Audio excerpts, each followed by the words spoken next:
ప్రియమైన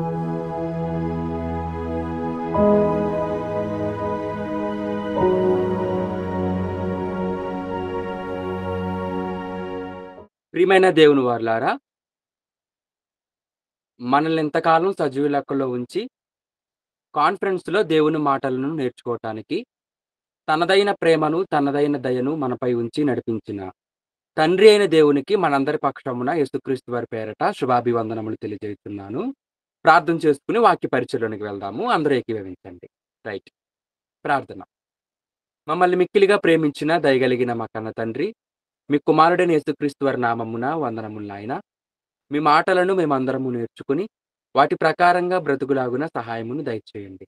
చెప్పబడుతున్న ప్రతి వాక్యమును మీ పిల్లలందరూ కూడా మీ పిల్లలందరూ కూడా అలాగున్నవో లేవో జాగ్రత్తగా పరిశీలించుకొనులాగున సహాయమును దయచేయండి. అలానే చెప్పబడిన ప్రతి మాటను హృదయంలో ముద్రించుకుని, వాటిని అనుసరించి బ్రతుకులాగున కూడా సహాయమును దయచేయమని చెబుతున్న నాకును, వింటున్నటువంటి మీ పిల్లలకును మీరే తోడై ఉండి నడిపించమని. ఎటువంటి ఇబ్బంది, అలాగే ఆటంకాలు లేకుండగా సజావుగా, టెక్నికల్‌గా కూడా మేమందరము కూడా మీ వాక్యమును నేర్చుకోవడానికి సహాయమును దయచేయమని. ఈ కొద్ది ప్రార్థన యేసు ప్రభువు వారి ఉన్నతమైన నామమున మిక్కిలి వినయముతో అడిగి వేడుకుంటున్నాము మా కన్న తండ్రి. ఆమేన్. ప్రియమైన దేవుని వారలారా, ఈరోజు మనం నేర్చుకొనబోతున్నటువంటి అంశం పేరు దేవుడు ఎవరికి దేవుడు? దేవుడు ఎవరికి దేవుడు? ఇదేంటి?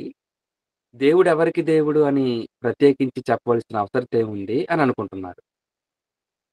ప్రియులారా, ఈరోజు సమాజంలో ఉన్నటువంటి ప్రతి ఒక్కరికి కూడా తండ్రి అయిన దేవుడు దేవుడే అని మనం తొలితలో ప్రాథమికంగా ఏమంటారు ఫండమెంటల్‌గా తెలుసుకున్నటువంటి విషయం.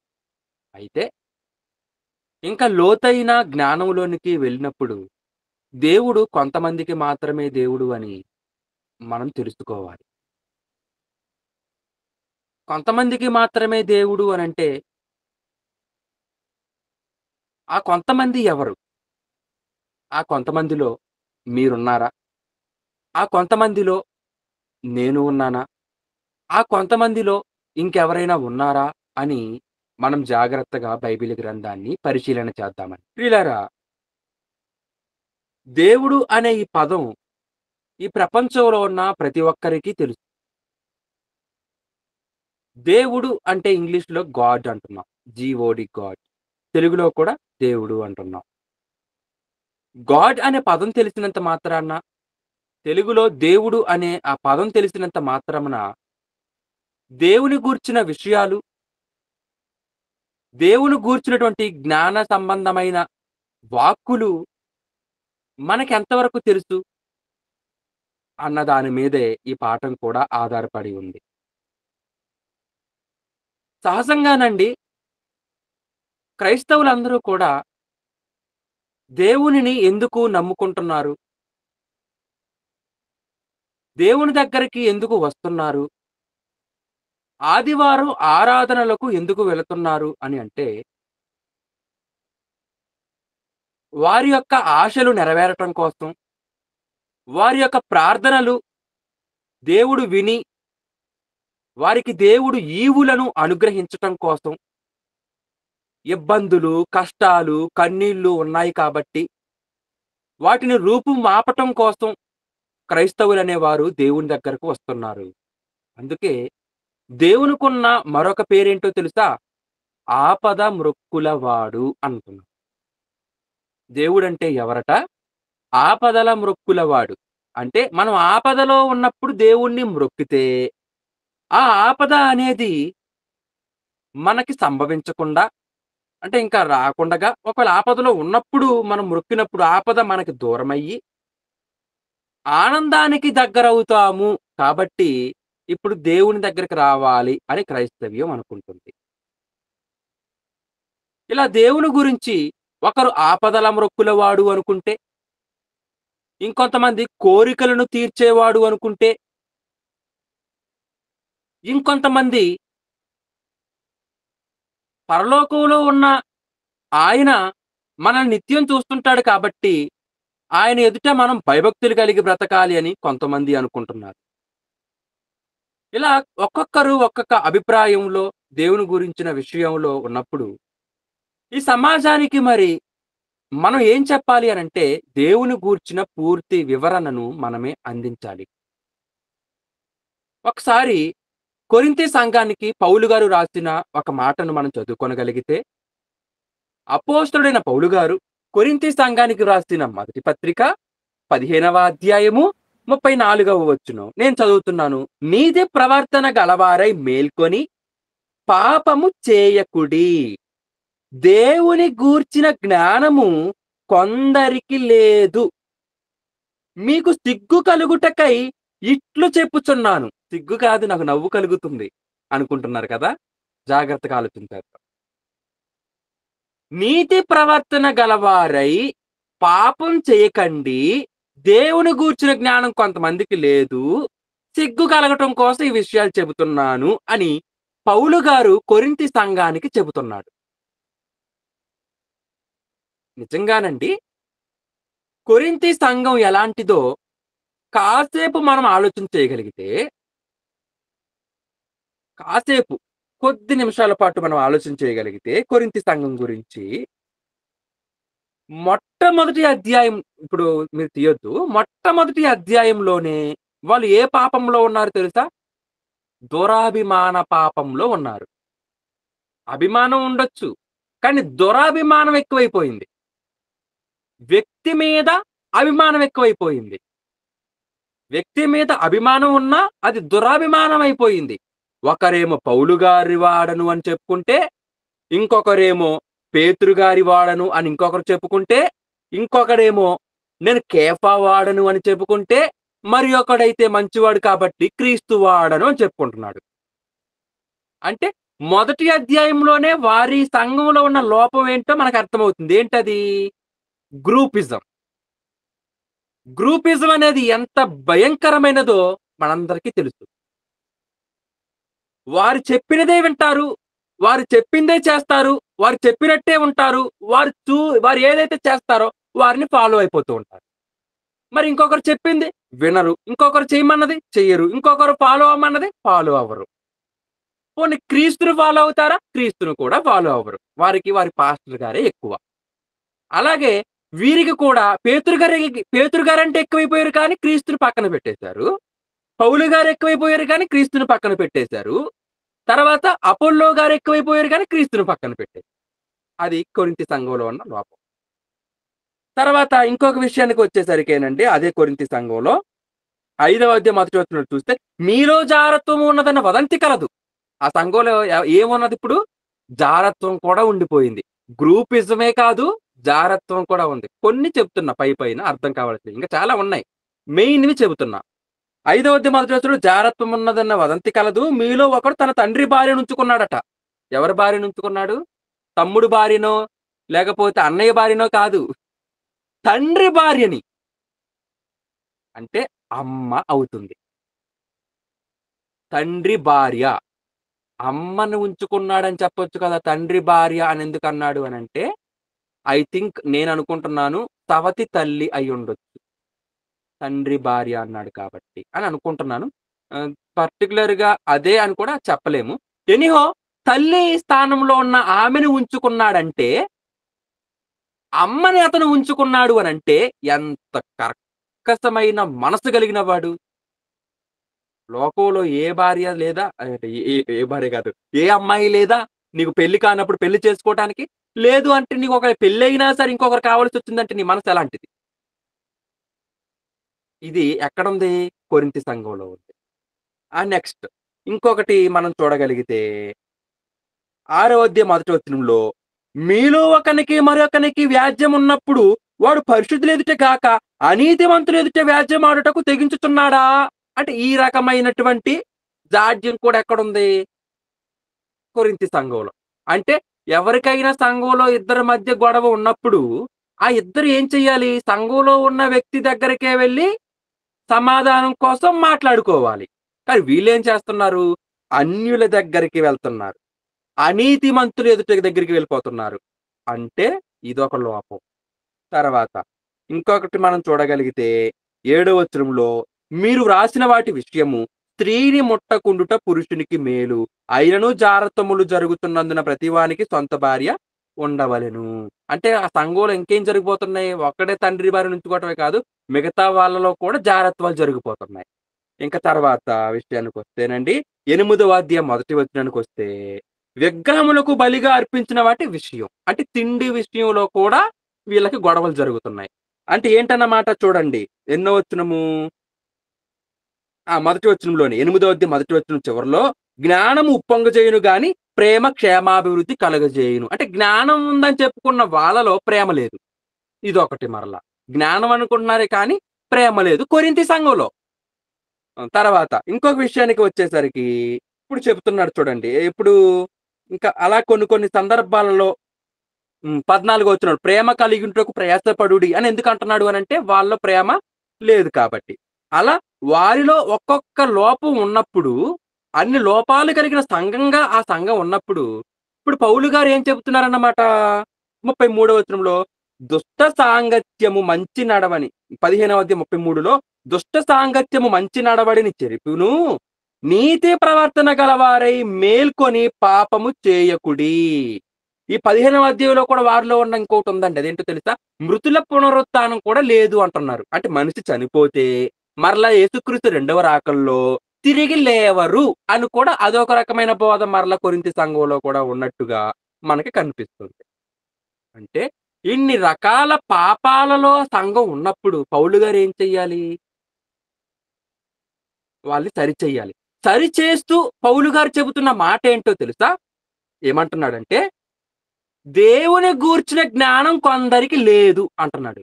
అంటే పాపం చేయటానికిను, దేవుని గూర్చిన జ్ఞానాన్ని లేకుండగా ఉండటానికిను ఏదైనా సంబంధం ఉందా అనంటే, పాపం చేస్తున్న వారికి దేవుని గూర్చిన జ్ఞానం లేదు అనే మనం చెప్పాలన్నమాట.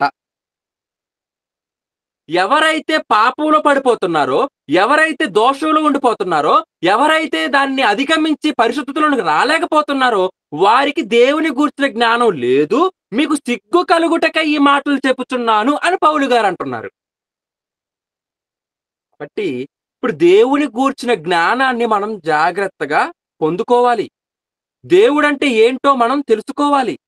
దేవుడు ఆయన మనపై ఎలాంటి ప్రభావాన్ని కలిగి ఉన్నాడో, మన మీద ఎలాంటి విషయాలను ఆహ్, మనకు ఎలాంటి విషయాలను అందిస్తున్నాడో, ఆయన ఎవరికి దేవుడో అనే విషయాన్ని మనం జాగ్రత్తగా గమనించాలి. రైట్. ఇక దేవుడు ఎవరికి దేవుడు? మనం తెలుసుకుంటున్నాం. దేవుని గురించిన జ్ఞానాన్ని మనం తెలుసుకుంటున్నాం. ఇప్పుడు యేసు ప్రభువు వారు మనందరికీ తెలుసు. ఆయన కూడా దేవుడే. మనకి తెలిసిన వారు ఎవరు అనగానే తండ్రి అయిన దేవుడు, ఆ తర్వాత కుమారుడైన దేవుడు, ఆ తర్వాత పరిశుద్ధాత్మ దేవుడు అని మనము ముగ్గురు గురించి తెలుసుకున్నాము. అయితే కుమారుడైన యేసుక్రీస్తు వారు ఈ భూలోకానికి మరియమ్మ గారి గర్భం ద్వారాగా ఈ లోకానికి వచ్చి, ఆయన ఆ రోజునటువంటి ప్రజలతో చెబుతున్న మాటలలో ఒక మాటని ఇప్పుడు మనం చదువుకుందాం. మత్తయి సువార్త 22వ అధ్యాయము 31, 32 వచనములను చదువుకుందాము. మత్తయి సువార్త 22వ అధ్యాయము 31, 32 వచనాలను మనం చదువుకుందాం. నేను చదువుతున్నాను. మత్తయి సువార్త 22వ అధ్యాయము 31, 32. మృతుల పునరుత్థానమును గూర్చి నేను అబ్రహాము దేవుడను, ఇస్సాకు దేవుడను, యాకోబు దేవుడనై యున్నానని దేవుడు మీతో చెప్పిన మాట మీరు చదవలేదా? జాగ్రత్తగా గమనించండి. మృతుల పునరుత్థానమును గూర్చి. ఏ పునరుత్థానమును గూర్చి? మృతుల పునరుత్థానమును గూర్చి. అప్పటికి మృతుల పునరుత్థానం గూర్చిన జ్ఞానమే వారికి లేదు కదా! అబ్రాహాము గారి కాలంలో, ఇస్సాకు గారి కాలంలో, యాకోబు గారి కాలంలో. మృతుల పునరుత్థానమును గూర్చి అని అంటున్నాడు. అబ్రాహాము దేవుడను, ఇస్సాకు దేవుడను, యాకోబు దేవుడను అని దేవుడే వారికి దేవుడను అని చెప్పుకుంటున్నాడు. అబ్రాహాము గారి తండ్రి పేరేం పేరు? తెరహు అండి. తెరహు. మనకు తెలియకపోవచ్చు కొంతమందికి చెప్తున్నా. తెరహు. మరిప్పుడు తెరహు దేవుడను అని ఎందుకు అనలేదు? పోనీ అబ్రాహాము గారి కుమారుడు ఇస్సాకు మాత్రమేనా? ఇంకెవరు కుమారులు లేకుండగా ఉన్నారా? ఇష్మాయేలు కూడా అబ్రాహాముకు కుమారుడే. ఎలా? హాగరు ద్వారా వచ్చినవాడు. అంటే దాసి పుత్రుడు. మరి ఇష్మాయేలు దేవుడని ఎందుకనలేదు? నెక్స్ట్ యాకోబుతో పాటు సహోదరుడు యాకోబు కంటే ముందు పుట్టినవాడు ఎవరు అనంటే ఏశావు గారు. ఇస్సాకు గారికి పుట్టిన ఇద్దరు కుమారుల్లో ఒకరు ఆహ్, ఏశావు. మరిక్కడ అబ్రాహాము దేవుడును అన్న తర్వాత ఇష్మాయేలుని మిస్ చేసాడు. తర్వాత ఇస్సాకు దేవుడు అన్న తర్వాత ఏశావును మిస్ చేసాడు. యాకోబు దేవుడును అని అంటున్నాడు.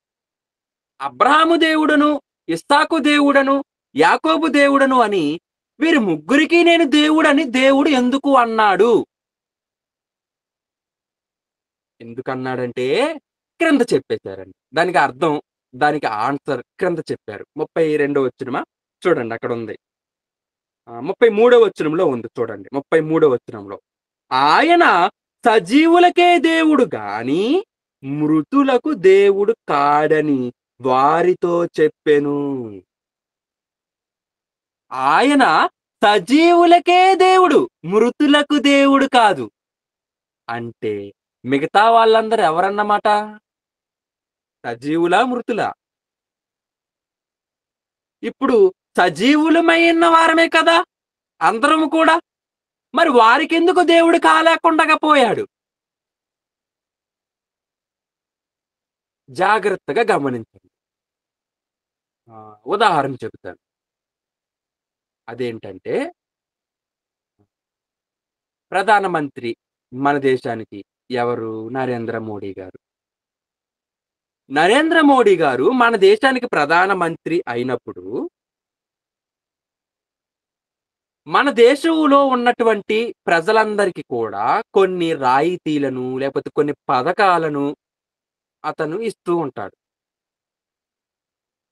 ఇప్పుడు ఏదైతే రాయితీలను మనకిస్తున్నాడో, ఏదైతే పథకాలను మన దేశానికి అందిస్తున్నాడో, అదే పథకాలు పక్కనున్న పాకిస్తాన్‌కి వర్తిస్తాయా? ఇటు ఈస్ట్ వైపు ఉన్నటువంటి భూటాన్ దేశానికి వర్తిస్తాయా? ఆ తర్వాత క్రిందున్నటువంటి శ్రీలంక దేశానికి ఆ పథకాలు, ఆ రాయితీలు వర్తిస్తాయా? లేదు పైనున్నటువంటి నేపాల్‌లోను, అంతకంటే పైనున్నటువంటి చైనాలోను మన ప్రధానమంత్రి గారు ఇచ్చినటువంటి రాయితీలు, ఈ పథకాలేవైతే ఉన్నాయో వాళ్ళకి కూడా వర్తిస్తాయా? చెప్పాలి. వర్తించవు. ఎందుకు వర్తించవు అనంటే, వారు ఇండియన్స్ కాదు. చైనాలో ఉన్నవారు ఇండియన్స్ కాదు. పాకిస్తాన్‌లో ఉన్నవారు ఇండియన్స్ కాదు. శ్రీలంకలో ఉన్నవారు ఇండియన్స్ కాదు. అండ్ ఆల్సో పక్కనున్నటువంటి భూటాన్‌లో ఉన్నటువంటి వారు, బంగ్లాదేశ్‌లో ఉన్నటువంటి వారు ఇండియన్స్ కాదు. మరిప్పుడు వీళ్ళందరూ ఇండియన్స్ కానప్పుడు వాళ్ళకి మన దేశంలోని రాయితీలు వాళ్ళకెలా వర్తిస్తాయి? వర్తించవు. మరి వాళ్ళకి వర్తించాలంటే, వాళ్ళు కూడా మన దేశానికొచ్చేయాలి. మన దేశంలో ఆధార్ కార్డ్ వాళ్ళకుండాలి. మన దేశంలో రేషన్ కార్డులు వాళ్ళకుండాలి. మన దేశంలో ఒక ఐడీ వాళ్ళకి ఉంటే, అప్పుడు మన దేశ ప్రధాని ఇచ్చిన రాయితీలు వారికి వర్తిస్తాయి. ఇప్పుడు వారు ఇచ్చే పెద్దవారు, ప్రధానమంత్రులు, మంత్రులు, సీఎంలు ఇచ్చే రాయితీలు వర్తించాలంటే ఈ దేశంలో ఉండాలి. అంటే ప్రధానమంత్రి ఎవరికి ప్రధానమంత్రి అనేది అనే దాని మీద ఆధారపడి ఉంది జాగ్రత్తగా. ప్రధానమంత్రి ఎవరికి ప్రధానమంత్రి అనే దాని మీద ఆధారపడి ఉంది. అప్పుడు వారికి ఆ రాయితీలు వర్తిస్తాయి. అలాగే దేవుడు కూడా దేవుని పిల్లలకు తాను ఎవరికైతే దేవుడుగా ఉంటున్నాడో వారికి రాయితీలు, పథకాలు, ప్రేమ, దయ, కనికరం, వాత్సల్యం ఇవన్నీ ఇస్తుంటాడు. మరిప్పుడు ఇవన్నీ ఎవరికి వర్తిస్తాయి? దేవునిగా ఎవరైతే కలిగి ఉన్నారో, ఆ దేవుడు ఎవరికైతే దేవుడుగా ఉన్నాడో వారికే వర్తిస్తాయి. ఇప్పుడు దేవుడు ఎవరికి దేవుడు? ప్రధానమంత్రి మనకి ప్రధానమంత్రి అయితే, ఆ ప్రధానమంత్రి ఇచ్చే రాయితీలు మనకు వర్తిస్తాయి. అలాగే ఇప్పుడు దేవుడు మనకి దేవుడైతే, ఆ దేవుడు చూపే దయ, ఆ దేవుడు చూపే ప్రేమ, ఆ దేవుడు చూపే కనికరం, ఆ దేవుడిచ్చే పరలోకం మనకొస్తది. ఇప్పుడు దేవుడు మనకి దేవుడా? లేకపోతే మనకి దేవుడు కాదా? అనంటే ఇక్కడ అంటున్నాడండి. అబ్రాహాము దేవుడను, ఇస్సాకు దేవుడను, యాకోబు దేవుడను, సజీవులకే దేవుడను కానీ, మృతులకు దేవుడను కాను అంటున్నాడు అనంటే, ఇప్పుడు మీరందరూ ఎవరు? నేను ఎవరిని? మీరు సజీవులేనా? లేదా మృతులా? లేదా నేను సజీవుడినా? లేదా మృతున్నా? నేను సజీవంగానే ఉన్నాను. చూస్తున్నాను, వింటున్నాను, మాట్లాడుతున్నాను, పనులు చేయగలుగుతున్నాను, నడుస్తున్నాను, తిన్న దానిని జీర్ణించుకోగలుగుతున్నారు. బాగానే డైజెషన్ అవుతుంది. మరి నేను సజీవునిగానే ఉన్నాను కదా! జీవం నాలో ఉంది కదా! నేను మృతుడిని అయ్యే అవకాశం ఏమైనా ఉందా? ఒక్కసారి ఈ విషయాల్ని మనం బైబిల్‌లో నుంచి ఆలోచన చేయాలండి. ఎలాగో మనకి ఒక పాయింట్ మనకి తెలిసింది. అదేంటనంటే అబ్రాహాము దేవుడను, ఇస్సాకు దేవుడను, యాకోబు దేవుడని అన్నారు కదా! ఆ విషయాల మీద ఒక్కసారి మనం ఆలోచన చేయగలిగితే పాత నిబంధనలోనికి వెళ్దాం. ఆదికాండము 12వ అధ్యాయము 7, 8 వచనాలను చదువుకుందాం. ఆదికాండము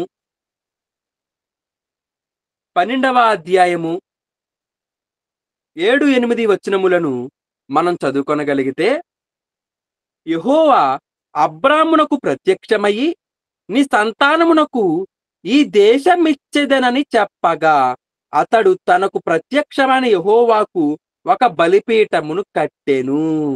అక్కడ నుండి అతడు బయలుదేరి బేతేలుకు తూర్పునున్న కొండకు చేరి, పడమటనున్న బేతేలునకును, తూర్పునున్న హాయికిని మధ్యను గుడారము వేసి, అక్కడ యెహోవాకు బలిపీఠము కట్టి, యెహోవా నామమున ప్రార్థన చేసెను.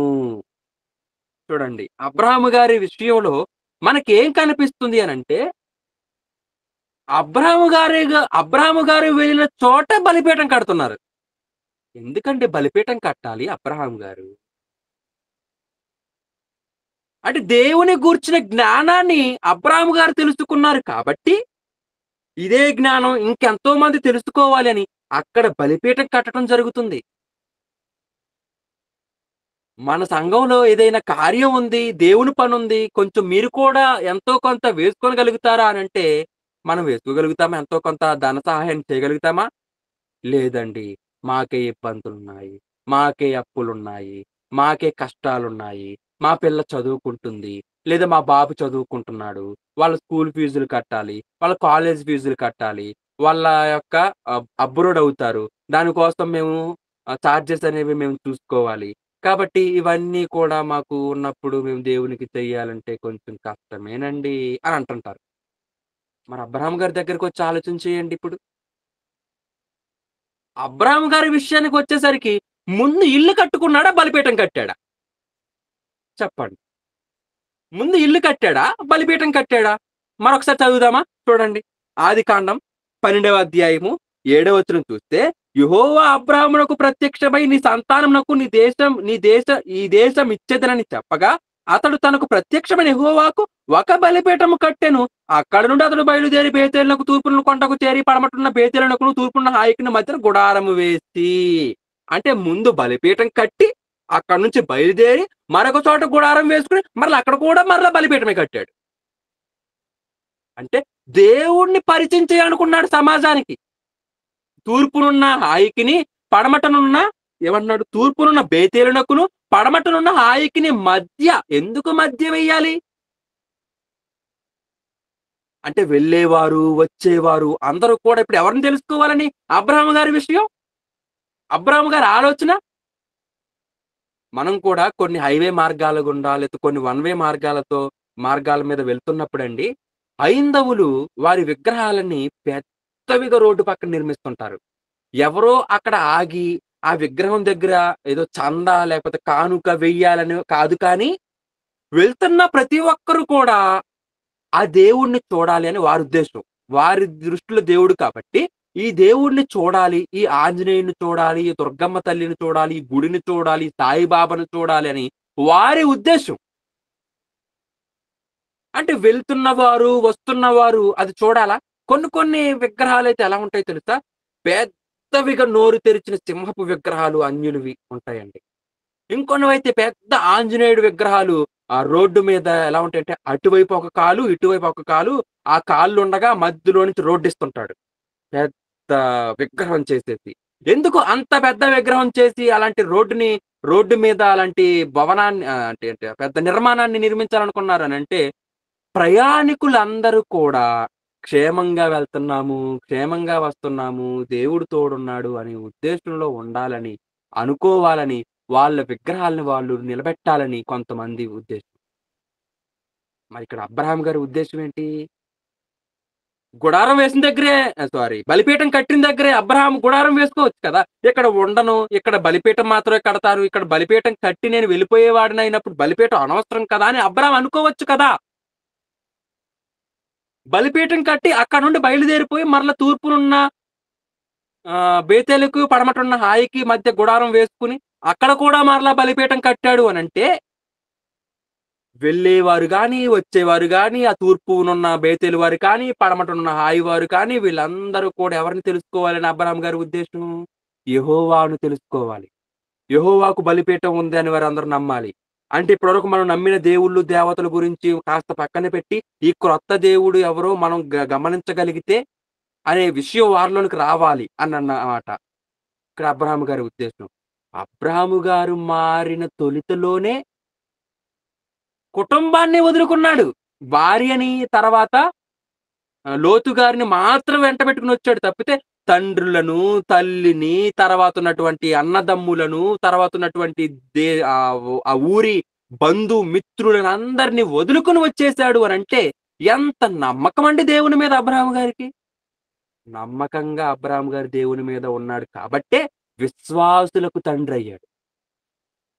సో, అబ్రాహాము గారు దేవుని కోసం ఉన్నతంగా బ్రతికాడు కాబట్టి, నేను అబ్రాహాము దేవుడను అని దేవుడు చెప్పుకుంటున్నాడు. తర్వాత ఇంకొక విషయం మనం చూడగలిగితే ఇస్సాకు గారి గురించి ఇంకాస్త మనం ఆలోచించేద్దాం. అదే ఆదికాండము 13వ అధ్యాయము 18 వచనంలో అబ్రాహాం గారు మరల ఇంకొక బలిపీఠం కట్టారు. అది కూడా ఈ అబ్రాహాం గారి విషయంలో ఒకటి రిఫరెన్స్ రాసుకోండి. 13వ అధ్యాయం 18 వచనంలో కూడా అబ్ అప్పుడు అబ్రాము తన గుడారము తీసి హెబ్రోనులోని మమ్రే దగ్గరున్న సింధూర వృక్షవనములో దిగి అక్కడ యెహోవాకు బలిపీఠమును కట్టెను. వెళ్ళిన ప్రతి చోట బలిపీఠం ఏంటి? వెళ్ళిన ప్రతి చోట బలిపీఠం ఎందుకు కట్టాలి? కాబట్టి ఈ రోజు మనం ఆలోచించవలసిందేంటో తెలుసా? కొంతమంది వలసకు వెళ్తున్నారనుకోండి. అక్కడ దేవుడి సంఘం ఉందా? లేదా? చూడాలి. కొంతమంది ఉద్యోగాలకి వెళ్తున్నారు అనుకోండి. అక్కడ దేవుని సంఘం ఉందా? లేదా? గమనించాలి. కొంతమంది అబ్రాడ్ అవుతున్నారనుకోండి. అమెరికాకో, లేకపోతే జర్మనీకో, ఇటలీకో, ఆస్ట్రేలియాకో, లేకపోతే ఇంకేదైనా గ్రీన్‌లాండ్‌కో వేరే దేశానికి వెళ్తున్నప్పుడు అక్కడ దేవుని గూర్చిన జ్ఞానం నేర్పబడే సంఘం ఉందా? లేదా? అది గమనించాలి. దేవునికి ప్రథమమైన స్థానాన్ని ఇవ్వాలి. అక్కడికి వెళ్తే నేను దేవుని కోసం బ్రతకగలనా? బ్రతకలేనా? అని కూడా సెల్ఫ్‌గా వాళ్ళు పరిశీలన చేసుకోవాలి. అబ్రాహాం గారు వెళ్ళిన ప్రతి చోట దేవుడు, దేవుడు, దేవుడు అని పడి చచ్చిపోతున్నాడండి. దేవునికి విగ్రహం కాదు. బలిపీఠం కట్టాలి, బలిపీఠం కట్టాలి, బలిపీఠం కట్టాలి అని. అక్కడ బలిపీఠం అంటే బలులు అర్పించడం కోసం. అంటే బలులు అర్పించాలి అని అబ్రాహాం గారి ఆలోచన చూడండి. అందుకే కాబోలండి. ఏంటో తెలుసా? ఎంతవరకు ఇతను పశువుల్నే బలిస్తాడా ఏంటి? తన కుమారుని బలివ్వడా అని దేవుడు పరిశీలించాలనుకున్నాడు. గమనించండి. అంటే ఎప్పుడూ కూడా అబ్రాహాము గారి ఉద్దేశ్యం ఏంటో తెలుసా? బలివ్వాలి, బలివ్వాలి, బలివ్వాలి, బలివ్వాలి. అంటే దేవునికివ్వాలి, దేవునికివ్వాలి, దేవునికివ్వాలి, దేవునికివ్వాలి, దేవునికివ్వాలి. అంటే అబ్రాహాము గారు అంత దేని గురించి ఆలోచన చేసాడో తెలుసా? బలివ్వాలి, బలివ్వాలి, బలివ్వాలని దేవుని గురించే ఆలోచన చేసాడు కాబట్టి ఆస్తి ఎక్కువయింది. గమనించండి. చిన్న సింపుల్ ట్రిక్ ఏంటంటే, దేవునికి ఎంత ఇస్తే అంత వస్తది. మనకది తెలీక కొంత ఇచ్చి ఎక్కువ అడుగుతుంటాం. దేవుడు ఆ కొంత కూడా మనకు రిటర్న్ ఇవ్వడు. ఎందుకనుకుంటున్నారు? మనం ఇచ్చింది కొంతే. అబ్రాహాము గారితో పోల్చుకోండి. వెళ్ళిన ప్రతి చోట బలిపీఠం కడుతున్నాడు, దేవునికిస్తున్నాడు. వెళ్ళిన ప్రతి చోట బలిపీఠం కడుతున్నాడు, బలిస్తున్నాడు. అంటే బలివ్వటం అనేది ఎందుకు? దేవునికి ఇవ్వటం. దేవునికి ఇచ్చాడు కాబట్టి అబ్రాహాము ధనవంతుడయ్యాడు. కాబట్టి ఈరోజు మీరైనా, నేనైనా ధనవంతులు అవ్వాలనే ఉద్దేశ్యం కాదు కానీ, దేవునికి ఇవ్వాలనే ఉద్దేశ్యంతో ఉంటే ఖచ్చితంగా మీరు, నేను ధనవంతులమైపోతాము. కానీ స్వార్థంతో కాదు, ప్రేమతో చెయ్యాలండి. దేవుని మీద ఇష్టంతో చెయ్యాలండి. అప్పుడు దేవుడు మనల్ని గొప్ప పొజిషన్‌కి తీసుకొనొస్తాడు. మనల్ని దేవుడు గొప్ప పొజిషన్‌కి తీసుకొని రావాలంటే, ఇప్పుడున్న ఈ చిన్ని పోస్ట్‌లో దేవుని మీద నమ్మకంగా బ్రతకాలండి. అప్పుడే దేవుడు మనల్ని అబ్రాహాము గారిలా గొప్ప లెవెల్‌కి తీసుకొని రాగలుగుతాడు. అందుకే అంటున్నాడు నేను అబ్రాహాము దేవుడను అని. ఇంకా ఇప్పుడు ఇస్సాకు గారి గురించి చూద్దామా? చూడండి. ఆదికాండము ఆదికాండం కాదు కానీ, ఒకేసారి ఇస్సాకు గారి గురించి, యాకోబు గారి గురించి, అబ్రాహాం గారి గురించి, ముగ్గురు గురించి కలిసిన ఒకే ఒక మాట హెబ్రీ పత్రికలో ఉంది. హెబ్రీ పత్రిక 11వ అధ్యాయము 13-16 వచనాలు చదువుకుందాం. హెబ్రీ సంఘానికి అపోస్తలుడైన పౌలు గారు వ్రాసిన పత్రిక 11వ అధ్యాయము 11వ అధ్యాయము 13వ వచనం నుంచి నేను చదువుతున్నాను. జాగ్రత్తగా వినండి. హెబ్రీ పత్రిక 11వ అధ్యాయము 13వ వచనం నుండి. హ్మ్. వీరందరూ ఆ వాగ్దాన ఫలములను అనుభవింపకపోయినను దూరము నుండి చూచి వందనము చేసి తాము భూమి మీద పరదేశులమును యాత్రికులమునై ఉన్నామని ఒప్పుకొని విశ్వాసము గలవారై మృతి పొందిరి. వారు ఎలా ఉన్నారట అంటే, దేవుడు దేశాన్నే ఇచ్చినా సరే మేము యాత్రికులమి, పరదేశులం అనుకుంటున్నారు. మనం ఒక సెంటు భూముంటే, 2 సెంట్లు భూముంటే, లేదు 4 అంతస్తుల భవనం ఉంటే చాలు. ఇక నాకంటే తోపెవడు లేడు. నేనే పెద్దవాడిని. నేనే ఇక్కడ ఉండిపోయేవాడిని. ఇది నాదే. నేనిక్కడ స్టాండర్డ్‌గా ఉండిపోతానన్నట్టు ప్రౌడ్ ఫీల్ అయిపోతూ ఉంటాం. నో. అలా ప్రౌడ్ ఫీలొద్దు మనకి. ఎలా ఉండాలి అనంటే ఎప్పుడూ కూడా దేవుని దగ్గర దీన మనస్సు కలిగిన వారుగా ఉండాలి. ఇక్కడ అబ్రాహాము గారెలా ఉన్నారు? ఇస్సాకు గారెలా ఉన్నారు? యాకోబు గారెలా ఉన్నారు అంటే ఇవేవి మనవి కాదు. ఇవన్నీ కూడా ఒకానొక రోజున విడిచిపెట్టి వెళ్ళిపోవలసిన వారమే.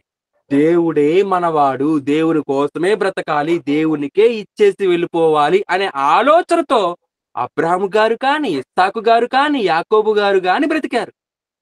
ఇంకా క్రింద కూడా మనం చదువుకోగలిగితే 14 వచనంలో ఇలాగు చెప్పువారు తమ స్వదేశమును వెదుకుచున్నామని విశదపరచుచున్నారు కారా? స్వదేశమును వెదుకుచున్నాము. స్వదేశం వెతుకుతున్నాము. అంటే ఇప్పుడు దేవుడు ఎవరికి దేవుడన్నమాట? స్వదేశాన్ని వెతుకుతున్న వారికి దేవుడు. అబ్రాహాము గారు వెతికింది స్వదేశాన్ని. ఇస్సాకు గారు వెతికింది స్వదేశాన్ని. యాకోబు గారు వెతికింది స్వదేశాన్ని. ఇప్పుడు మీరు వెతుకుతుంది, నేను వెతుకుతుంది ఏ దేశాన్ని? భారతదేశం. మరి భారతదేశంలో ఉంటే మనకెవరి రాయితీలొస్తాయి? మోడీ గారి రాయితీలే వస్తాయి. దేవుడి రాయితీలు రావు మరి. మరిప్పుడు మనం ఏ దేశానికి వెళ్తే దేవుడి రాయితీలు వస్తాయి? ఏ దేశపు వారమైతే దేవుని రాయితీలు వస్తాయి? దేవుని రాయితీలు రావాలంటే పరలోక దేశపు వారుగా పిలువబడాలి. మనం పరదేశములో అదేంటి పరలోకపు వారిగా, పరలోకమును ఆ దేశపు వారిగా మనం పిలవబడాలి అనంటే, మరి మనం గ్రీన్ కార్డ్ తీసుకోవాలిగా ఆ దేశానికి. ఆ దేశంలో ఉన్న రాయితీలను మనకి రావటానికి, ఆ దేశపు వారం అనటానికి మనకు ఆధార్ కార్డో, లేపోతే ఆ దేశపు రేషన్ కార్డో ఉండాలి కదా! మరి ఏ కార్డుంది? ఎలా వస్తది ఆ కార్డు అది తెలుసా? బాప్తిస్మము ద్వారా మనమందరము కూడా ఆ దేశపు వారమవుతాం. పరలోకపు వారమవుతాము. అంటే ఇప్పుడు బాప్తిస్మం తీసుకోనని వారందరూ కూడా ఎవరో తెలుసా?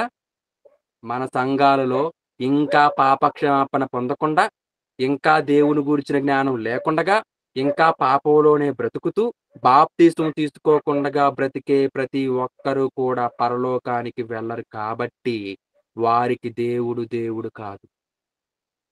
ఇదేంటి ఇలా చెప్పేసారు అశోక్ బాబు గారు అనుకోకండి. నిజం ఇది బైబిల్ చెప్పింది. అబ్రాహాము దేవుడను, ఇస్సాకు దేవుడను, యాకోబు దేవుడును అని అన్నప్పుడు, వారు దేవుని కోసం బ్రతికి ఈ దేశం కాదు మాది, పరలోకం మాది అని అనుకున్నప్పుడు, వారికి దేవుడు దేవుడుగా ఉన్నాడు. మరి మనకు కూడా దేవుడు దేవుడుగా ఉండాలి అనంటే, మనము కూడా ఆ దేవుని కలిగిన వారంగా, ఆ దేవుని సంతానముగా పిలువబడాలి అనుకున్నప్పుడు, మనం ఎలా బ్రతకాలి అనంటే, రక్షణలోనికి రావాలి. ఆ దేశపు వారుగా పిలువబడాలి. దేవుని కోసం ఉన్నతంగా మనం బ్రతకాలి. అబ్రాహాముల, ఇస్సాకుల, యాకోబుల మనం ఉత్తీర్ణులమవ్వాలి విశ్వాసంలో. ఇంకా క్రింద చూడండి ఇంకేమంటున్నాడో 15 వచనంలో, వారు ఏ దేశము నుండి వచ్చిరో ఆ దేశమును జ్ఞాపకమందుంచుకొన్న ఎడల మరలా వెలుటకు వారికి వీలు కలిగియుండును. అయితే వారు మరీ శ్రేష్టమైన దేశమును అనగా పరలోక సంబంధమైన దేశమును కోరుచున్నారు. అందుచేత తాను వారి దేవుడనని అనిపించుకొనుటకు దేవుడు వారిని గూర్చి సిగ్గుపడడు. దేవుడు వారిని గూర్చి సిగ్గుపడడు. దేవుని గూర్చిన జ్ఞానం కొందరికి లేదు కాబట్టి వారు సిగ్గుపడాలని పౌలు గారు చెప్పారు. అదే దేవుని గురించిన జ్ఞానం కలిగి ఉండి దేవుని కోసం ఉన్నతంగా బ్రతికితే మన విషయంలో దేవుడు మన దేవుడు అని చెప్పుకోవడానికి సిగ్గుపడడు అని కూడా పౌలు గారే చెప్పారు. కాబట్టి ఇప్పుడు మనం సిగ్గుపడుతున్నామా? దేవుణ్ణి కూడా సిగ్గుపడేటట్టుగా చేస్తున్నామా? గమనించండి ప్రియులారా.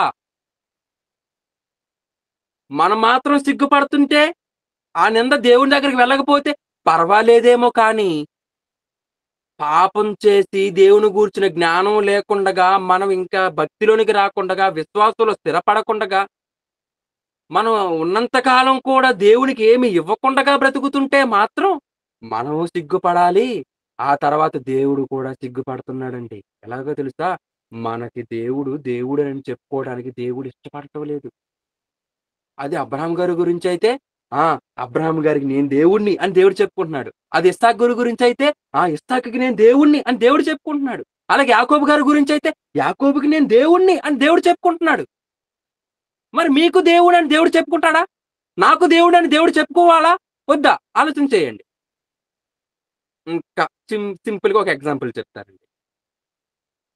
ఆహ్, ఎవరైనా తల్లిదండ్రులు కలిగిన వారు పిల్లల్ని కన్న తర్వాత వారి పిల్లలు సరిగా బ్రతకకుండగా, లోకంలో చెడు తిరుగుడులు అన్ని తిరిగి, బాగా ఆహ్, మందు సేవించి అర్థమవుతుంది కదా! బాగా మందు సేవించి, తాగుబోతుగా మారిపోయి, ఒక నలుగురు, ఐదుగురు కుర్రోళ్ళతో పాటు స్నేహం చేసి, సిగరెట్ తాగుతూ, ఒక బీరు బాటిల్ చేతిలో పట్టుకుంటూ, బూతులాడుకుంటూ, తన స్నేహితుల్ని తిట్టుకుంటూ, తర్వాత స్నేహితులతో ఏదో మాట్లాడుకుంటూ ఇంటికి వస్తూ ఉండి, "ఒరేయ్ నాన్న తలుపు తీయరా" అని నాన్న మీద కూడా గౌరవం లేకుండగా తలుపు కొడుతున్నాడనుకోండి.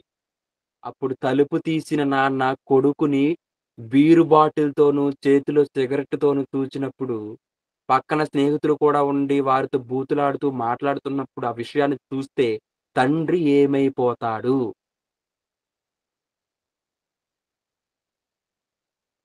ఏమైపోతాడో తెలుసా? ఆలోచన చేయండి. విలవిల్లాడిపోతాడు సిగ్గుపడతాడు. బ్రదర్. సిగ్గుపడతాడు. సిగ్గుపడి వీడు నా కొడుకు అని పక్కవారితో కూడా చెప్పుకోవటానికి భయపడతాడు. గుండాగి చచ్చిపోయే వాళ్ళు కూడా ఉంటారు. తండ్రులు గాని, తల్లులు గాని. ఇలాంటి పరిస్థితులు గనక వస్తే. కనుక ఆలోచన చేయండి. ఇప్పుడు దేవుడి పరిస్థితి కూడా మన విషయాలలో ఎలా ఉంది? అలాగే దేవుడు వీరికి నేను దేవుడిని అని దేవుడు చెప్పుకోవాలి కదా! వారికి దేవుడును అని దేవుడు చెప్పుకోవాలి కదా! కొంతమంది తండ్రులేమంటారో తెలుసా?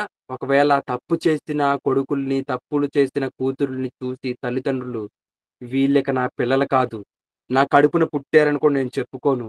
నువ్వు చచ్చిపోయావని ఎప్పుడో చచ్చిపోయావని నేను అనుకుంటాను. పుట్టినప్పుడే నేనెందుకు నిన్ను గొంతు పిసికి చంపేయలేదా అని ఇప్పటికి బాధపడుతూ నేను చచ్చిపోతాను తప్పితే, నువ్వు మాత్రం ఇంటికి రావద్దు. గడప తొక్కటానికి కూడా అవకాశం లేదని తండ్రులే పిల్లల్ని వెలివేసేసిన దాఖలాలు కూడా మనకి లోకంలో కనిపిస్తుంటుంటాయి. ఎందుకు? ఎందుకు అనంటే, వారు నా పిల్లలని చెప్పుకోవడానికి భూమి మీద ఉన్న తల్లిదండ్రులే ఇష్టపడరు. తప్పు చేసిన పిల్లల్ని నా పిల్లలని చెప్పుకోవటానికి.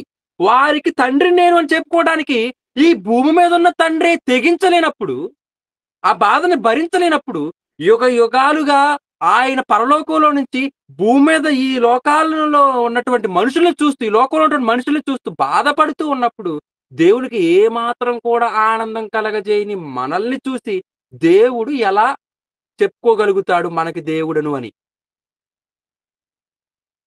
కనుక ఆలోచన చేద్దామండి. అందుకే అంటున్నాడిక్కడ ఎవరు? యేసు ప్రభువు వారు. దేవుడు ఎవరికి దేవుడు అనంటే, ఆయన సజీవులకే దేవుడు గాని, మృతులకు దేవుడు కాదు. అబ్రాహాము సజీవుడే. ఎలా? బ్రతికున్నప్పుడు జాగ్రత్తగా ఇదొక పాయింట్. ఇది కూడా గమనించండి. సజీవులకే దేవుడును అబ్రాహాము దేవుడిని, ఇస్సాకు దేవుడిని, యాకోబు దేవుడని అన్నాడు కదా! మరి అబ్రాహాము గారు చనిపోయి వేల సంవత్సరాలయింది యేసుక్రీస్తునొచ్చేటప్పటికి. ఇస్సాకు గారు కూడా చనిపోయి వేల సంవత్సరాలయింది యేసుక్రీస్తునొచ్చేటప్పటికి. యాకోబు గారు కూడా చనిపోయి వేల సంవత్సరాలైంది యేసుక్రీస్తునొచ్చేటప్పటికి.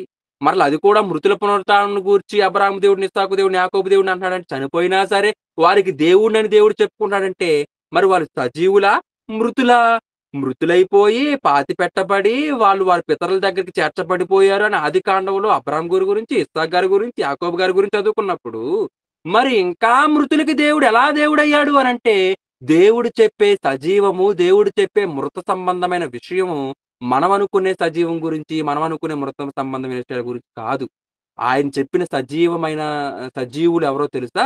ఒక్కసారి బైబిల్‌లో చూద్దాం. అది కూడా ఒకసారి మనం చూడగలిగితే లోకాసు వార్త 9వ అధ్యాయము 60వ వచనం. లోకాసు వార్త 9వ అధ్యాయము 60వ వచనం. ఇక్కడ ఇద్దరు మృతులు కనిపిస్తారు. ఇద్దరు మృతులా? అనంటే అవును. ఇద్దరు మృతులే. ఏంటి ఆ విషయం అనంటే చదువుకుందాం. లోకాసు వార్త 9వ అధ్యాయము, లోకాసు వార్త 9వ అధ్యాయము 60వ వచనం చూస్తే, అందుకాయన మృతులు తమ మృతులను పాతిపెట్టుకొననిమ్ము. నువ్వు వచ్చి నన్ను వెంబడించు అని అంటున్నాడు. మృతులు తమ మృతులను పాతిపెట్టుకొననిమ్ము. అంటే పాతిపెట్టబడేవారు మృతులే, పాతిపెట్టేవారు మృతులే. ఆలోచన చేస్తున్నారా? ఆ! యేసుక్రీస్తు దగ్గరికి ఒక వ్యక్తొచ్చి అంటున్నాడు, "నువ్వు నన్ను వెంబడించు" అంటున్నప్పుడు అతను ఏమంటున్నాడు అనంటే, "నా తండ్రి గారు చనిపోయారు. నా తండ్రి గారిని పాతిపెట్టుకొని వస్తాను. కొంచెం సెలవిమ్ము" అని ఒక వ్యక్తి యేసుక్రీస్తుని అడుగుతున్నారు. "నీ తండ్రి చనిపోయారంటున్నావు. పాతిపెట్టుకొని వస్తాను. సెలవిమ్ము అని అంటున్నావు. మృతులున్నారు గదా అక్కడ. వాళ్ళు పాతిపెట్టుకుంటారులే. నువ్వు వచ్చి నన్ను వెంబడించు" అంటున్నాడు. ఇదేంటండి? మృతులున్నారు కదా! వాళ్ళు మీ తండ్రి మృతుడే గాబట్టి మీ తండ్రిని పాతిపెట్టుకుంటారు. నువ్వొచ్చి నన్ను వెంబడించు అనంటే, ఇతని ఉద్దేశ్యం ఏంటన్నమాట? యేసుక్రీస్తు ఉద్దేశ్యం ఏంటన్నమాట? ఇన్‌కేస్ ఇతను కూడా వెళ్లి పాతిపెట్టుకుంటే గమనిద్దాం. యేసుక్రీస్తుని వెంబడించకుండగా ఇతను కూడా వెళ్లి తండ్రిని పాతిపెడితే ఇప్పుడు ఇతనెవరు? మృతుడా? అంతే కదా! అంటే ఇక్కడున్న మృతులెవరు? ఇక్కడ పాతిపెట్టే మృతులెవరు? ఈ మృతుల గురించి మనం ఆలోచన చేయగలిగితే సజీవులు కూడా ఎవరో మనకు అర్థమైపోతుంది. సజీవులు, మృతుల గురించి ఇంకాస్త వివరంలోనికి వెళ్తే ప్రకటన గ్రంథం 3వ అధ్యాయము మొదటి వచనం మనం ఎప్పుడు తెలుసుకున్న విషయమే ఈరోజు దాన్ని మనం చదువుకుంటున్నాం. ఎప్పుడో మనం చదివి నేర్చేసుకున్న విషయమే కాబోలిది. చూడండి. ప్రకటన గ్రంథం 3వ అధ్యాయము మొదటి వచనంలో సార్దీసులో ఉన్న సంఘపు దూతకిలాగు వ్రాయము 7 నక్షత్రములను దేవుని 7 ఆత్మలు గలవాడు చెప్పు సంగతులేవనగా ఏంటంటే నీ క్రియలను నేనెరుగుదును. ఏవనగా జీవించుచున్నావన్న పేరు మాత్రమున్నది గాని నీవు మృతుడవే. అంటే ఈయనెవడు? ఈయనెవరు? ఈ మృతుడెవరు అనంటే బ్రతికున్న చచ్చినోడు. ఇదేంటండి భలే ఉందనుకుంటున్నారు గదా! బ్రతికున్న చచ్చినోడెవరు? బ్రతికుండి చనిపోతున్న వ్యక్తి ఎవరు? స మృ సజీవుడివై ఉన్నావు కానీ మృతుడివి అంటున్నాడు. సజీవుడివై ఉండి మృతుడైన వాడు ఎవరు అనంటే చూడటానికి మనకి అతను ఎలా ఉంటున్నాడంటే అతను వింటున్నాడు, మాట్లాడుతున్నాడు, నడుస్తున్నాడు, పనులన్నీ చేయగలుగుతున్నాడు, చక్కగా తిన్నది జీర్ణించగలుగుతున్నాడు. అన్ని విషయాల్లో అతను ఎనర్జిటిక్ గానే ఉన్నాడు.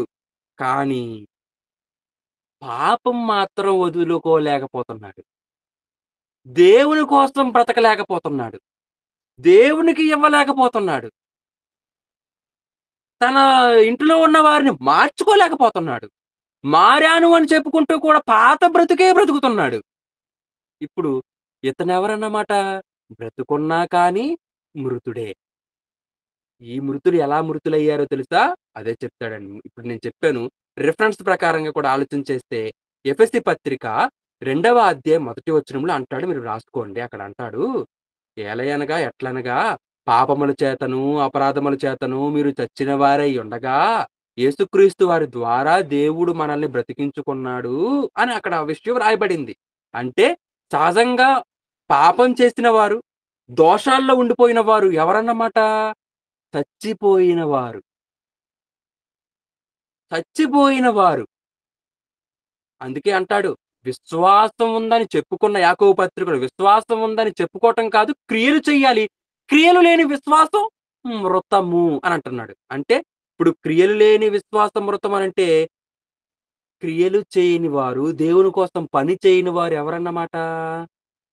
బ్రతుకుతున్నామని చెప్పుకుంటున్నారు కానీ దేవుని దృష్టిలో ఎలా కనిపిస్తున్నారు తెలుసా వాళ్ళు? చచ్చిన వారిలా కనిపిస్తున్నారు. తర్వాత చనిపోతే నరకానికి వెళ్ళిపోతారు కదా! ఇక దేవుడి దగ్గరికి రారు కదా! అందుకోసం వారిని దేవుడు ఇప్పటి నుంచే అవాయిడ్ చేసేస్తున్నాడు. ఇప్పటినుంచే వారిని అవాయిడ్ చేసేస్తున్నాడంటే, దేవుడు వారికి దేవుడేనా? ఆలోచన చేయండి. అంటే నరకానికి వెళ్ళబోయే వారిని దేవుడు నరకానికి వెళ్ళేటప్పుడు కాదు అవాయిడ్ చేసేది. ఎప్పటినుంచే అవాయిడ్ చేస్తున్నాడు. ఈ విషయం ఎంత ఖండితంగా ఉంది. ఎందుకంటే ఇక్కడే వాళ్ళకి దేవుడిని కాదనేస్తున్నప్పుడు, ఇక్కడే వాళ్ళకి దేవుడుగా నేను ఉండను అని చెప్పుకుంటున్నప్పుడు, వాళ్ళకి దేవుడని చెప్పుకోవడానికి నేను సిగ్గుపడుతున్నానని దేవుడు బాధపడుతున్నప్పుడు, మనకి ఎలా అనిపించాలి ఈ మాటలు? దేవుడు ఎవరికి దేవుడు అనంటే సజీవులకే దేవుడు. ఎవరు సజీవులంటే సజీవమైన వాక్య ప్రకారంగా బ్రతికి దేవుని ఆలోచన ప్రకారంగా నడుచుకుంటూ, ధర్మశాస్త్రాన్ని దివారాత్రులు ధ్యానిస్తూ, నేర్చుకున్న విషయాన్ని ఇంకొంతమందికి నేర్పించాలనే ఆలోచనతో, తృష్ణతో ఉంటూ, పాటలు పాడాలి, ప్రార్థనలు చేయాలి, దేవుని సన్నిధిలో ఉండాలి, దేవుని కోసం ఎంతో కొంత ఇవ్వాలి, దేవునికి ఇచ్చి, దేవుని నామ మహిమార్థం నా జీవితాన్ని వాడుకోవాలని ఎవరైతే అనుకుంటున్నారో వారు సజీవులు. ఏ మాత్రం దేవుని మీద భయం, భక్తి లేకుండగా బ్రతికేవారు మృతులు. ఇప్పుడు దేవుడు సజీవులకి దేవుడా? మృతులకు దేవుడా? అని అడిగితే కుమారుడైన దేవుడేమన్నాడో తెలుసా? ఆ రోజు మత్తయి సువార్తలో ఆయన సజీవులకే దేవుడు గాని మృతులకు దేవుడు కాదు అన్నాడు. మరిప్పుడు మన పరిస్థితి ఏంటో ఆలోచన చేయాలండి.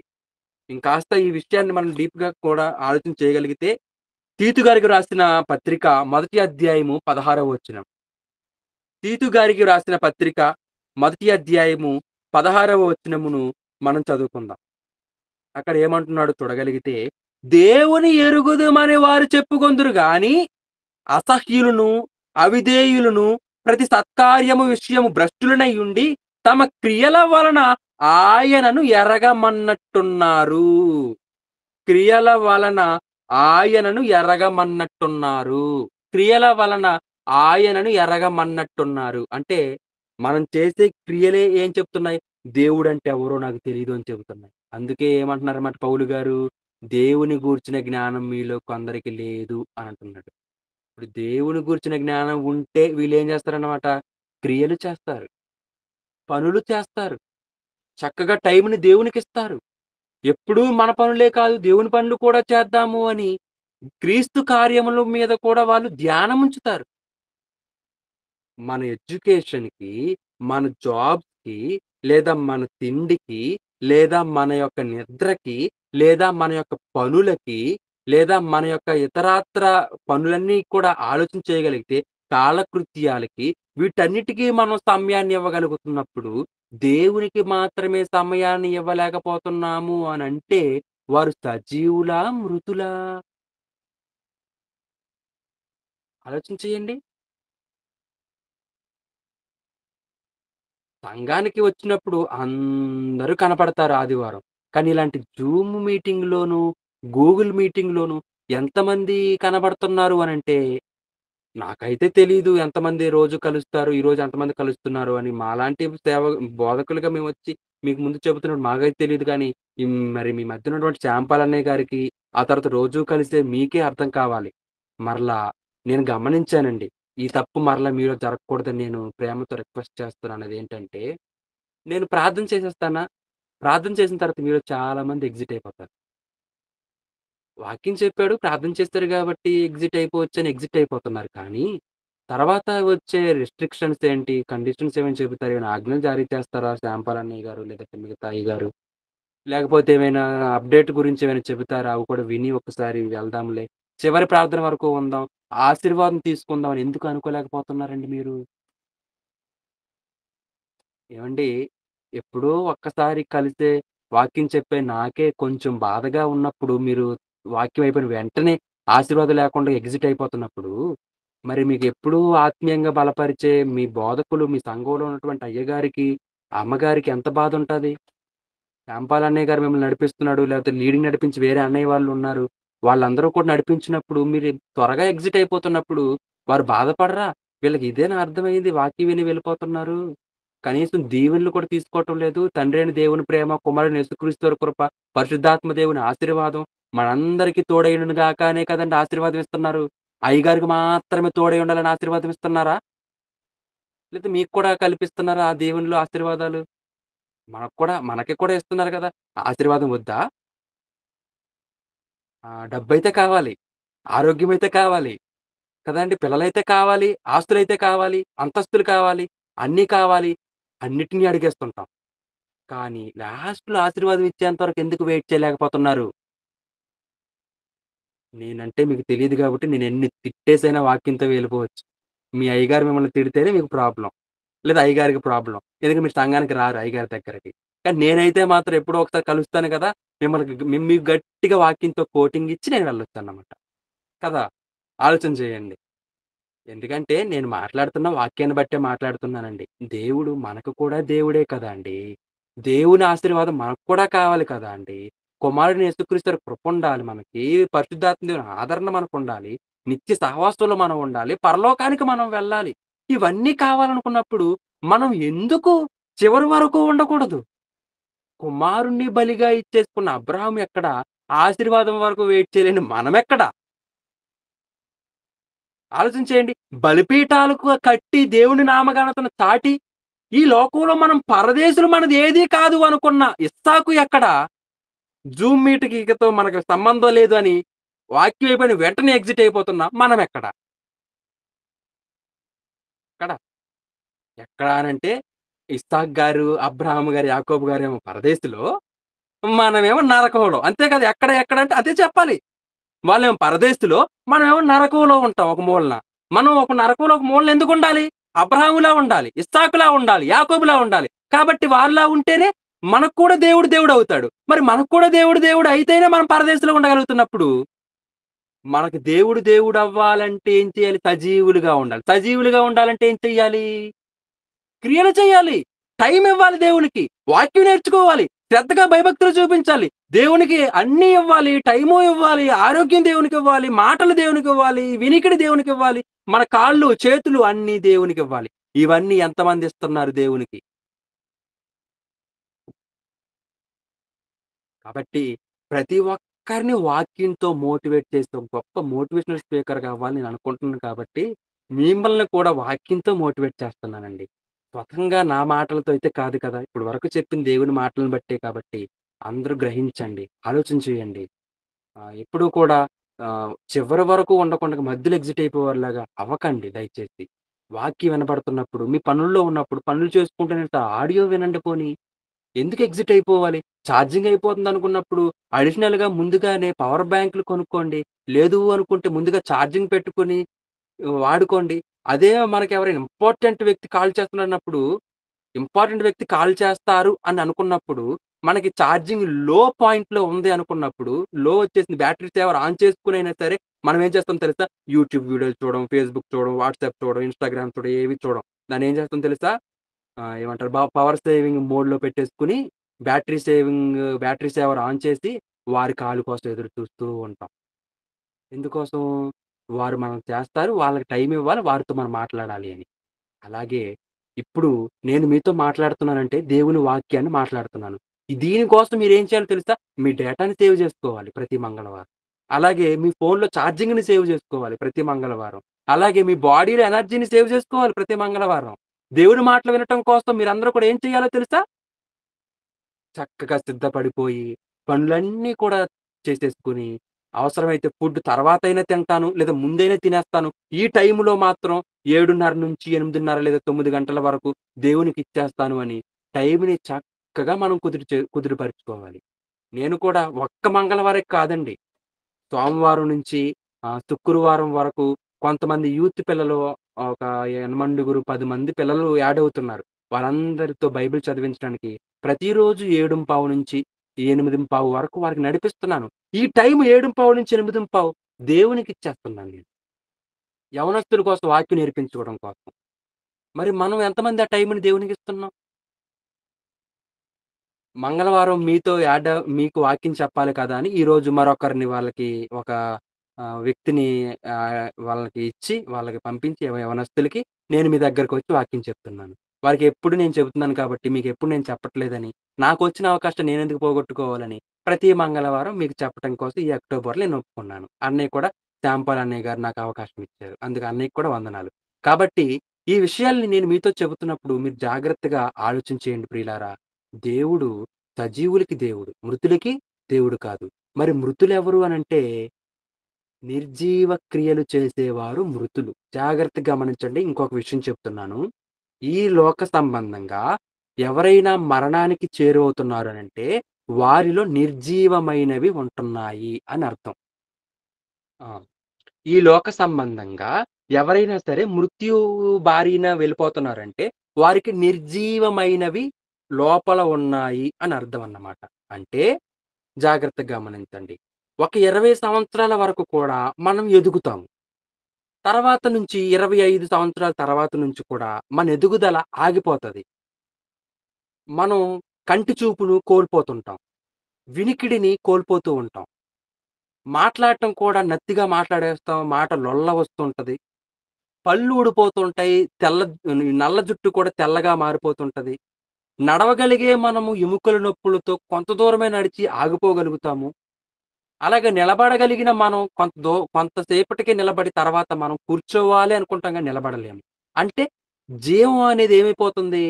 చచ్చిపోతూ ఉంది. అందుకే 60 సంవత్సరాలు రాగానే చచ్చిపోతుంటాం. 70 సంవత్సరాలొచ్చేసరికి చచ్చిపోతాం. 50 సంవత్సరాలకొచ్చేసరికి చచ్చిపోతాం. అంటే నిర్జీవమైనవి మనలోనికొస్తున్నాయి.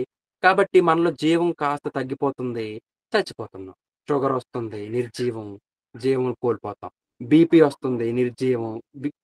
తొందరగానే బీపీ వచ్చిందంటే హై బీపీ గాని, లో బీపీ గాని వస్తే మన హెల్త్‌కి ప్రాబ్లమ్. తర్వాత ఏదైనా రోగం వచ్చిందనుకోండి అల్సరో లేకపోతే ఇంకేదైనా వచ్చిందనుకోండి, అప్పుడు కూడా మనం మన జీవాన్ని కోల్పోతూ ఉంటాం. ఇలా ఒక్కొక్క రకంగా ఒక్కొక్క వ్యాధి ద్వారా మనలో ఉన్నటువంటి జీవాన్ని మనం కోల్పోయి మనం చనిపోతాం. ఒక వ్యాధొచ్చిందంటే మనలో జీవం కోల్పోతాం. ఇంకొక బెస్ట్ ఎగ్జాంపుల్ ఏంటంటే, ఒక దోమ మనల్ని కుట్టిందనుకోండి డెంగ్యూ, మలేరియా వస్తుంటాయి. అంటే ఒక దోమ కుడితే డెంగ్యూ ఎందుకొచ్చింది? అంటే ఏదో ఒక క్రిమి మన ఒంటిలోనికి, మన రక్తములోనికి వచ్చింది.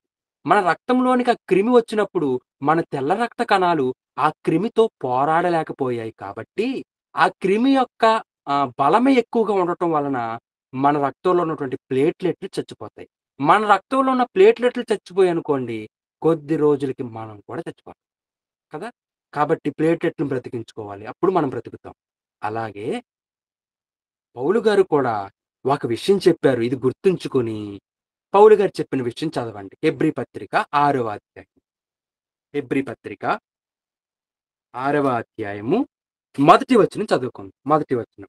కాబట్టి నిర్జీవ క్రియలను విడిచి మారు మనసు పొందుటయు, దేవుని అందలి విశ్వాసమును, బాప్తిస్మమును గూర్చిన బోధయు, హస్త నిక్షేపమును, మృతుల పునరుత్థానమును, నిత్యమైన తీర్పును అను పునాది మరలా వేయక, క్రీస్తును గూర్చిన మూలోపదేశము మాని, సంపూర్ణమగుటకు సాగిపోదము.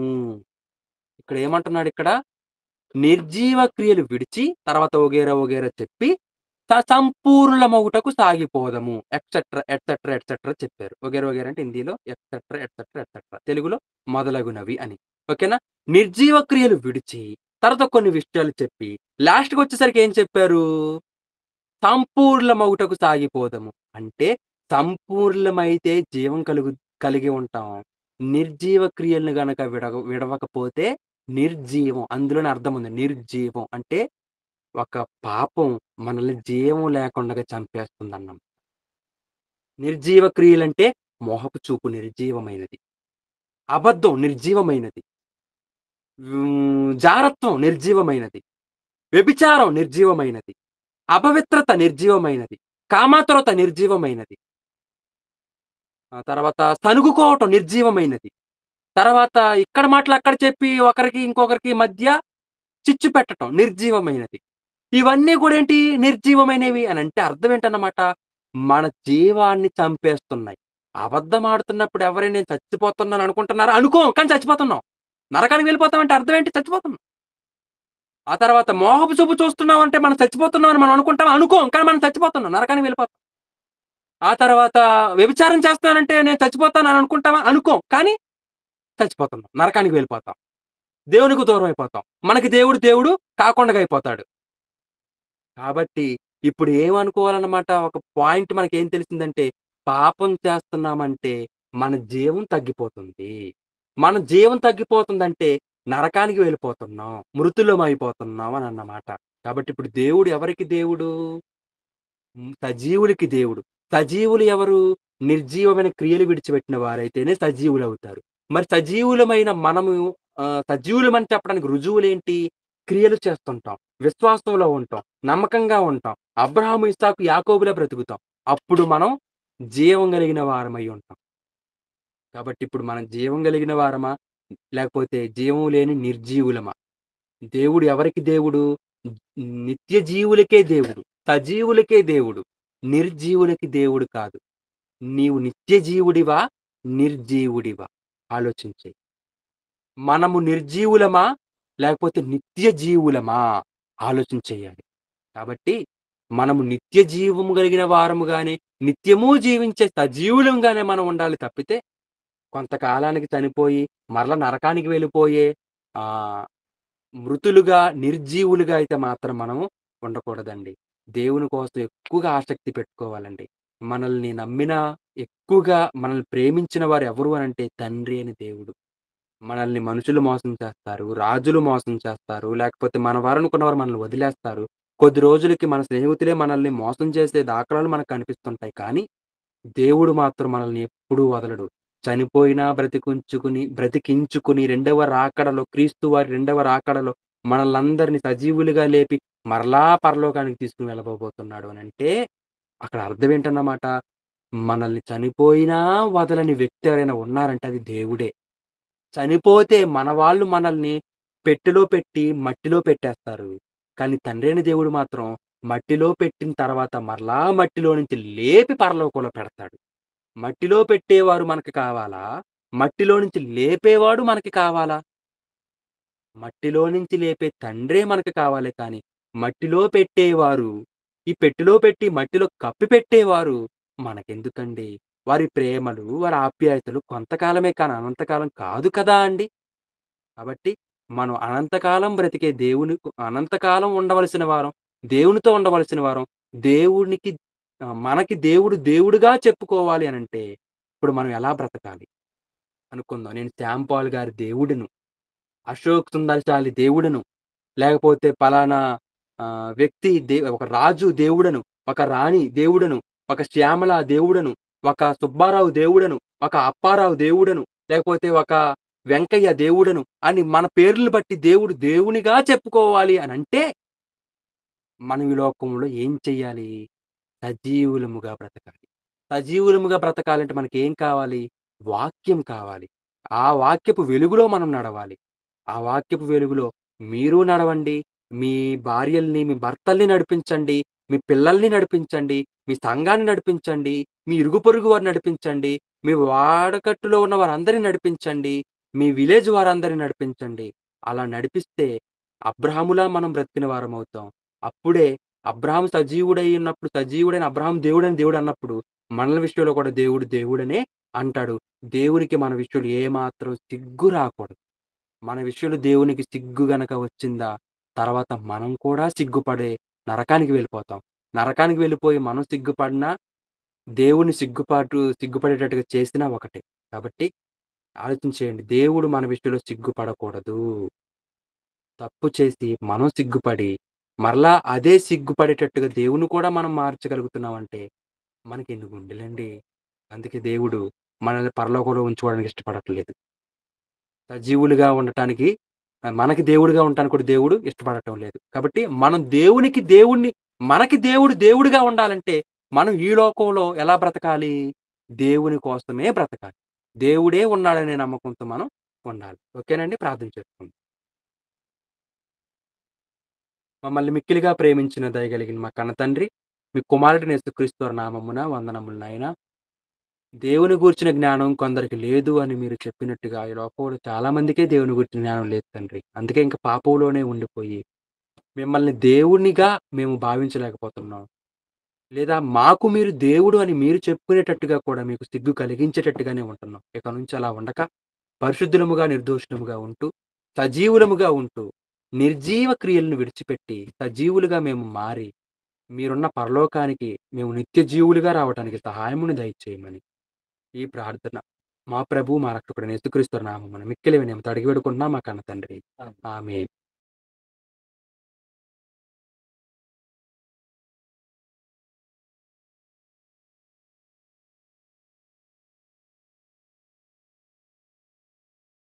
ఒక డౌట్ నాకే ఉంది, నేనే అడుగుతున్నాను. అడగండి అని అపోస్తుల అడగండి. అపోస్తుల కార్యం 10:26 ప్రకారము యేసుక్రీస్తు అందరికీ ప్రభు. అందరికీ ప్రభు అంటే దేవుడు అని కదా. ఇక్కడ ఆ, కొందరికే దేవుడు అని అంటే అబ్రహాంకి ఇట్లా అని ఉంది కదా, అది ఎట్లా అంటే దాని గురించి? అందరికీ ప్రభు దేవుడు అంటే అందరికీ దేవుడే కదా. అవునవును. ఇక్కడ కొందరికి మాత్రమే అంటే అబ్రహాంకి, ఇస్సాకుకి అని ఉంది. ఎట్లనా దాన్ని ఎట్లా మనం ఒకసారి అర్థం చేసుకోవాలి? ఒక్కసారి మీరు అది అపోస్తుల కార్యాలు చూడండి, 10వ అధ్యాయము. అపోస్తుల కార్యములు 10వ అధ్యాయము ఎన్నో వచనము అనంటే 34 వచనం నుంచి చదువుకుందాం. అపోస్తుల కార్యములు 10వ అధ్యాయము 34 వచనం నుంచి. దేవుడు పక్షపాతి కాడని నిజముగా గ్రహించి ఉన్నాను. ప్రతి జనములోనూ ఆయనకు భయపడి నీతిగా నడుచుకొను వానిని ఆయన అంగీకరించును. యేసుక్రీస్తు అందరికీ ప్రభువు. చూసారు కదా, ఇక్కడ ఏమనుందంటే నేను చెప్తున్నాను, జాగ్రత్తగా వినండి. నేను చెప్తున్న దానికి నేను ఒకవేళ క్వశ్చన్ చేస్తే నన్ను మరలా మీరు ఆన్సర్ చేయండి. అదేంటంటే జాగ్రత్తగా గమనించండి. దేవుడు పక్షపాతి కాడని నిజముగా గ్రహించి ఉన్నాను అన్నాడు. దేవుడు పక్షపాతి కాడు కదా, అవునా కాదా చెప్పండి. ఒకసారి చెప్పండి, అవునా కాదా? దేవుడు పక్షపాతి కాదా? పక్షపాతి కాదు. కాడన్నయ్య. ఓకే, పక్షపాతి కాదు. మరి దేవుడు పక్షపాతి కానప్పుడు ప్రతి జనములోనూ ఆయనకు భయపడి నీతిగా నడుచుకొను వానిని ఆయన అంగీకరించును అని ఎందుకు అనాలి? అంటే భయపడి బ్రతకని వారికి, నీతిగా బ్రతకని వారిని ఎందుకు ఆయన అంగీకరించటం లేదు పక్షపాతి కానప్పుడు? అంటే దేవుడు ఎవరి విషయంలో పక్షపాతి కాడు అనేది అక్కడ విషయం అన్నమాట. ఎవరి విషయంలో పక్షపాతి కాడు అనంటే ఆయనకు భయపడి నీతిగా నడుచుకుంటున్న వారిని దేవుడు అంగీకరిస్తాడు. వారికి దేవుడు పక్షపాతి కాడు. భయపడని వారి విషయంలో అయితే మాత్రం వారిని దేవుడు చేర్చుకోడు. నీతిగా నడవని వారిని దేవుడు అంగీకరించడు. అయితే యేసుక్రీస్తు అందరికీ ప్రభువు. ఆయన ద్వారా దేవుడు సమాధానకరమైన సువార్త ప్రకటించి ఇశ్రాయేలుకు పంపిన వర్తమానము మీరెరుగుదురు. అంటే ఇప్పుడు యేసు ప్రభువు అందరికీ ప్రభువు అంటే అక్కడ విషయం ఏంటంటే ఆయనకు భయపడి ఆయన మార్గంలో నడుచుకుని నీతిగా రావటానికి ఎవ్వరికైనా సరే యేసు ప్రభువు యాక్సెప్టబులే. ఆయన ఎవరికి ప్రభువు అని కూడా ఇక్కడే చెప్పాడు. ఎవరికి ప్రభువో తెలుసా? భయపడి నీతిగా నడుచుకున్న వారికి ప్రభువు. అందరికీ అనంటే అందరు, ఎవరైనా హిందువైనా, క్రిస్టియన్ అయినా, ముస్లిం అయినా, సిక్కులైనా, జైనులైనా, ఎవరైనా సరే, ఇశ్రాయేలులైనా యేసుక్రీస్తుకి భయపడి ఆయన మార్గంలో నడుచుకుంటే వారందరికీ కూడా ప్రభువు. యేసుక్రీస్తు మార్గంలో నడుచుకోకపోతే వారికి ప్రభువు కాదు. ఎవరైతే ప్రభువుగా అంగీకరిస్తారో వారందరికీ ప్రభువే అనే ఉద్దేశం అది. ఓకేనా అండి? థ్యాంక్ యూ బ్రదర్, చాలా చక్కటి. ఏమైనా ఇందులో ఇంకేమైనా కొంచెం మీకు అర్థం కానిదుంటే మరలా అడగండి, పర్వాలేదు. బ్రదర్ క్లియర్ అయిపోయింది. అది 34 మీరు చూపించారు కాబట్టి 35 చాలా క్లారిటీ ఉంది. ఇప్పుడు ఎవరైతే మరొకసారి వినండి.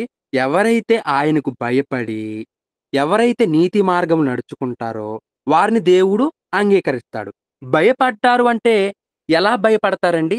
ఎలా అంటే మార్కు సువార్త 16వ అధ్యాయంలో చివర్లో 16 వచనమో 15 వచనమో గాని అక్కడ ఒక మాట ఉంది. ఏంటంటే రక్షింపబడాలంటే బాప్తిస్మం పొందాలి. రక్షింపబడని వ్యక్తి మాత్రం నరకానికి వెళ్ళిపోతాడు అని ఉంది అక్కడ. అంటే ఎవరైతే నమ్మి బాప్తిస్మం పొందుతారో వారు రక్షింపబడతారు. నమ్మని వానికి శిక్ష విధింపబడును అన్నాడు. అంటే ఇప్పుడు భయపడ్డారు అంటే దేనికి భయపడతారండి? నరకానికి భయపడిన వాళ్ళైతేనే, ఆ శిక్షకు భయపడిన వాళ్ళైతేనే బాప్తిస్మం తీసుకుంటారు కదా. అంటే ఇప్పుడు భయపడ్డారంటే వారిలో ఏముంటుంది?